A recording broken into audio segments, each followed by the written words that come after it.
Houston station, we are ready for the event. MBRC, this is Mission Control Houston. Please call station for a voice check.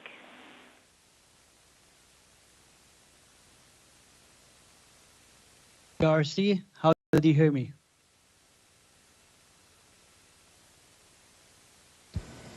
MBRC station, I got you loud and clear. Welcome, Saud.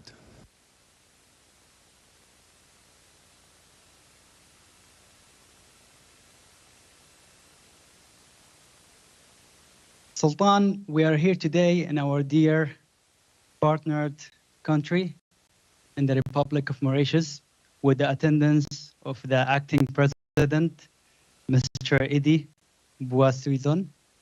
And we are here with over 300 students as well. And we have some students joining us from Rodriguez Island and some people connected with us from Agalaga. So we are here and we are very excited.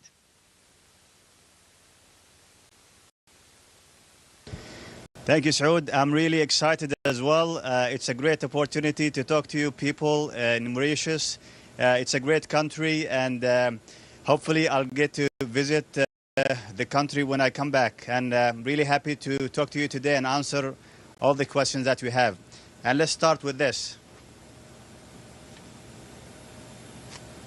Your flag made it to space. And hopefully when I come back, I'll give it to you in person. Thank you so much.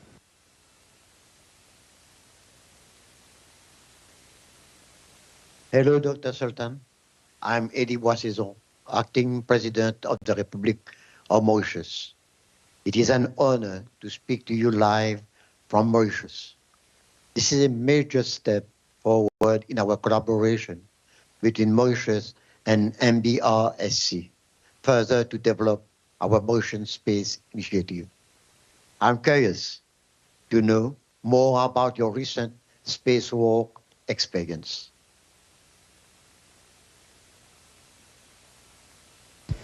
Thank you so much, sir. And I think, as you mentioned, it's a great opportunity for collaboration. Space is a great frontier for explorations and spread your enthusiasm to explore and learn a lot about our planet. And to answer your question, actually, the EVA was really interesting feeling for me. It's the first time that's happening in the Arab world, so I felt like a great responsibility. So we spent 7 hours outside of the station to do a lot of maintenance and preparation for installing new solar arrays for power capabilities. So it was a really great honor to be presenting the country and the region in that EVA. And now we'll transition to get our one question from Rodriguez Island, and then we'll come back to Port Louis to continue the questions from the students here. Hello, my name is Enovan from Rodriguez. Could you enlighten us about how you get oxygen? Thank you. Very good question. So, as you know, the International Space Station is a great laboratory that orbiting the Earth. And we don't have a regular supply for oxygen from Earth. So we have to produce it here on board the station. So what we do is to use water and divide the content of water, which is hydrogen and oxygen, and produce the oxygen that is necessary for our breathing on board the station.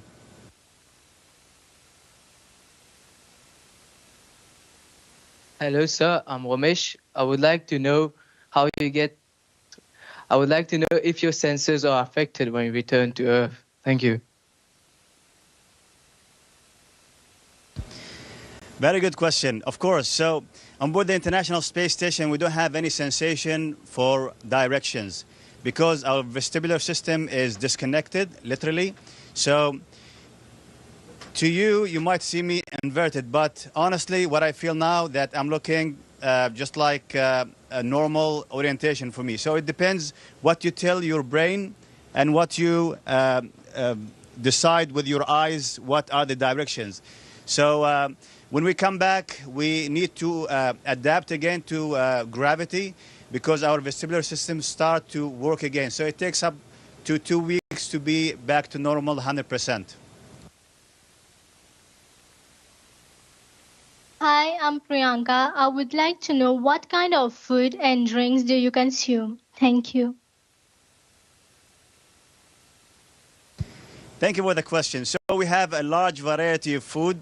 Most of our food is um, uh, dehydrated. So we have a packet like this, and we fill it with water, and we eat. We have other types of food as well, which comes in pouches, and they're ready to eat. We just warm it in the food warmer, and we consume it normally. Our drinks come in these small bags. We fill it with water, and we just drink it as we wish. So we have a variety of food on board the International Space Station.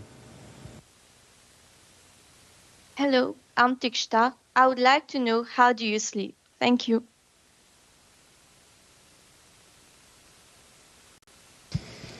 Sleeping on board the International Space Station is really interesting. So I'm sleeping in this orientation. I have a sleep bag, and I go inside that sleep bag, and I just zip the sleep bag and just close my eyes. I don't have any sensation of a need of a pillow or a blanket or anything.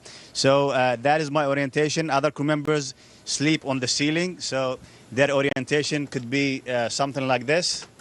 So they sleep like this, and to them it depends what they tell their minds how the orientation they're in.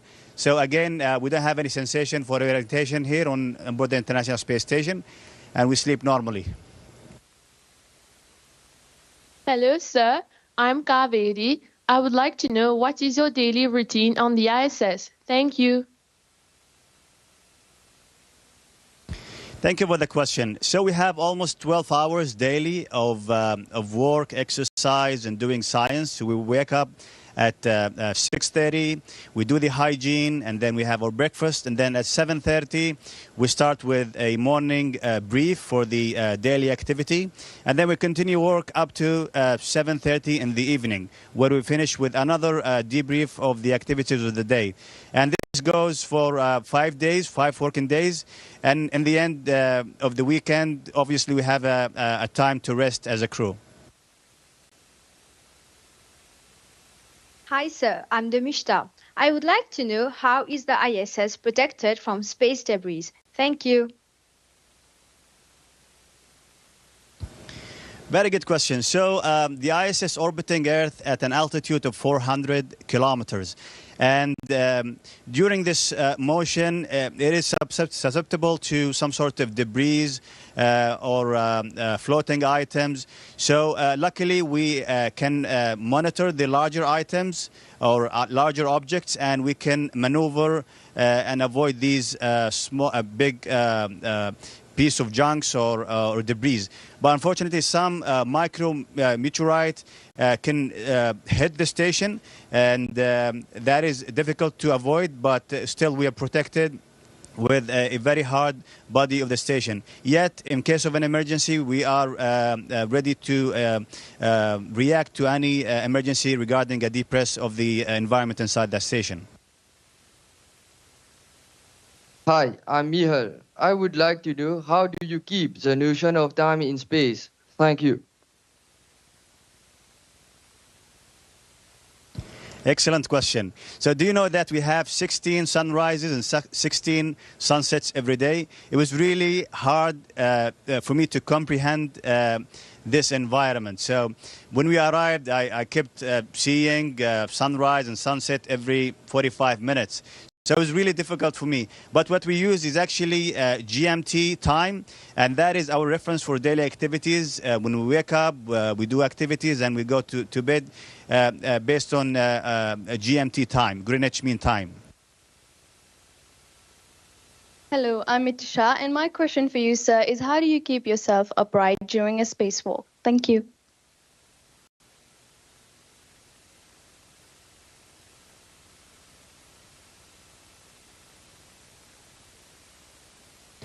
So during the EVA, it was basically a similar sensation to what we have here inside the station.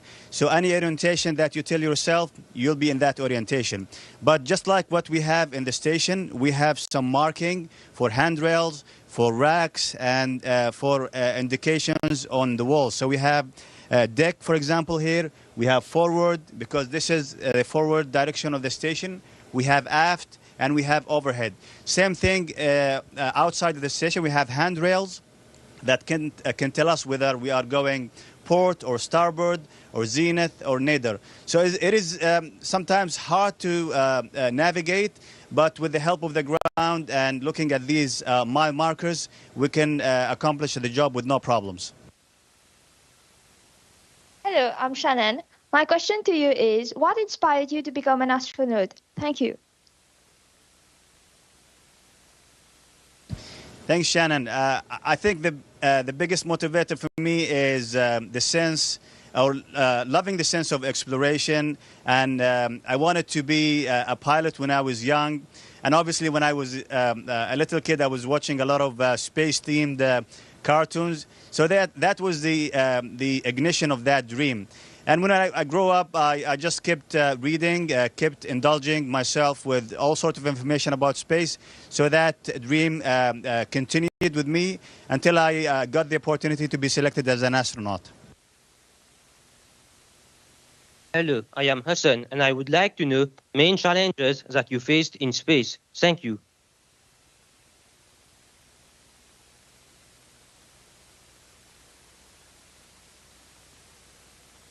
So again, we are trained to react to any sort of emergency.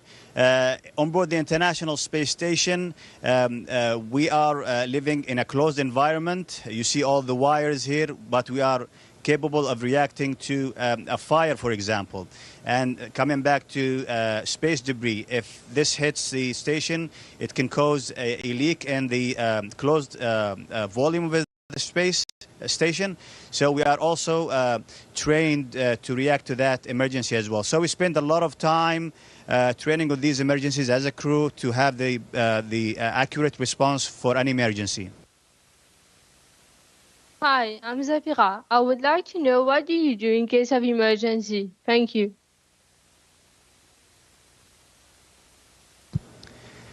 Thanks so much. As I said, we are trained to, we train actually for years to react and respond to any sort of emergency. So the main types of emergencies on board the station is fire, depressurization, and a leak of a toxic spill. So all of these can cause a problem for the crew, but we have the right equipments and we have the right response to deal with all sorts of emergencies that I mentioned. Hello, I'm Chetna. I would like to know what was the most beautiful scenery from space? Thank you.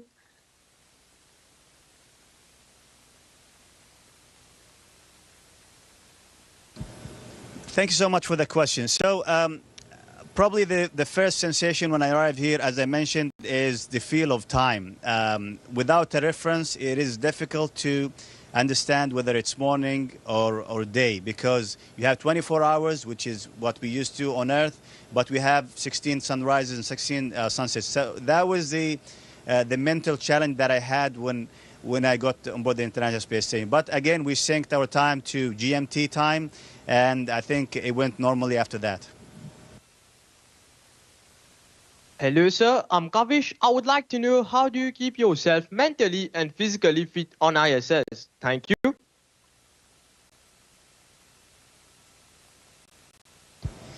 So let's start with physical preparation. So every day we train for about 2.5 hours. It is a must. It's not optional. So we do that every day. So we need to keep the muscles density and the bone density in a good shape before we return. And mentally, actually, we work as a team on board the station. So we have a sensation of living within a family. The sense of camaraderie is really something that we rely on to keep in a good mental health. Plus, we keep connecting with Earth, just like I'm doing with you guys today. We talk to our friends and families through emails and normal calls or video calls as well. Hello, sir. I'm Zahir. How will the science experiments on ISS benefit society? Thank you.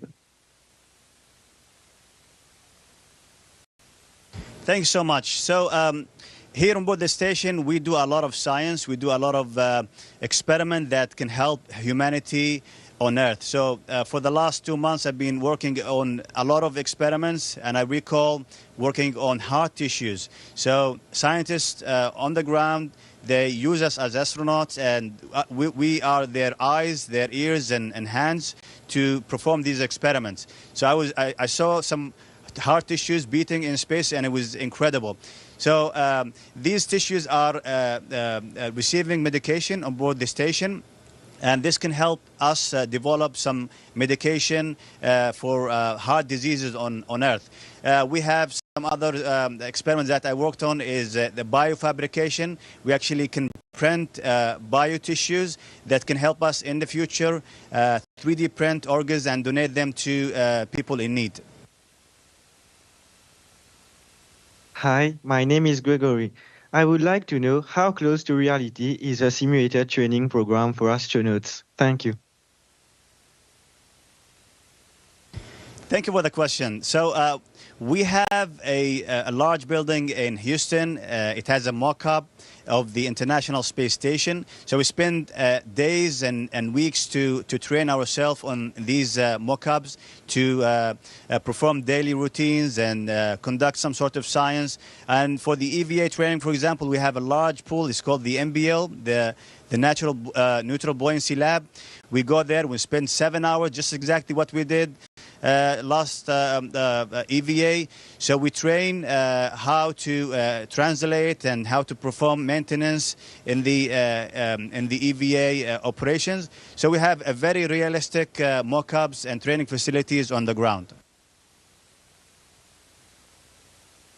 Hi, I'm Maiva, and my question is, how does a launch in a rocket feel like? Thank you. The launch was really quick, actually. Believe it or not, we were in space in less than 9 minutes from launch to final insertion. So it felt really quick, a lot of vibration, and then everything went quiet, and that was the indication of us reaching space. It was incredible, actually. Sultan, the people of Mauritius would like to see the flag one more time, and an ending message maybe from your side. Thank you.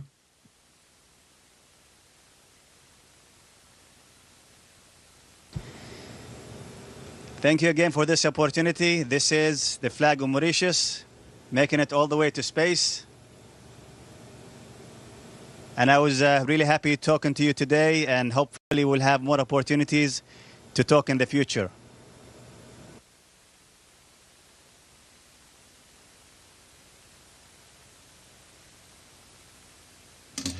Station, this is Houston ACR, and that concludes our event.